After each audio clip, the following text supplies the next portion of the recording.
Hi. Hello. Very good day. Railway recruitment board అయితే గనక various నోటిఫికేషన్స్‌కి అప్లికేషన్స్‌ను invite చేయడం జరిగిందండి. రీసెంట్‌గా ఎన్‌టీపీసీ నోటిఫికేషన్ రిలీజ్ చేశారు. 8868 వేకెన్సీస్‌కి. And present RRB JE notification కూడా రిలీజ్ చేయడం జరిగింది. వీటికి అప్లికేషన్ డేట్ 31 అక్టోబర్ 2025 నుండి 30th నవంబర్ 2025 వరకు అలాట్ చేయడం జరిగింది. విండో ఓపెన్‌లో ఉంటుంది. వీటికి ఎలిజిబిలిటీ వచ్చేసరికి 3 years diploma, 4 years BE BTech in civil, electrical, mechanical, EC departments.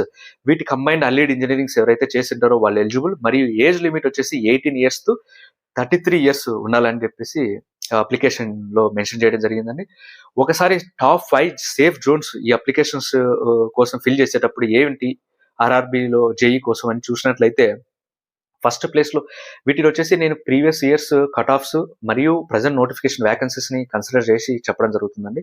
First ప్లేస్‌లో వచ్చేసి RRB Mumbai, second place RRB Chennai, third place RRB Secunderabad, fourth place వచ్చేసి RRB Jammu Srinagar, fifth place వచ్చేసరికి ఆర్ఆర్‌బీ రాంచీ ఉన్నాయండి. సో వీటిలో అప్లై చేస్తే ఇంకా జాబ్ వచ్చేదానికి కట్ ఆఫ్ కొంచెం తక్కువ ఉండేదానికి ఛాన్సెస్ అయితే ఎక్కువగా ఉన్నాయని చెప్పేసి నేను మేము చెప్తున్నానండి. I wish you all the best for RRB JEE exam. Thank you.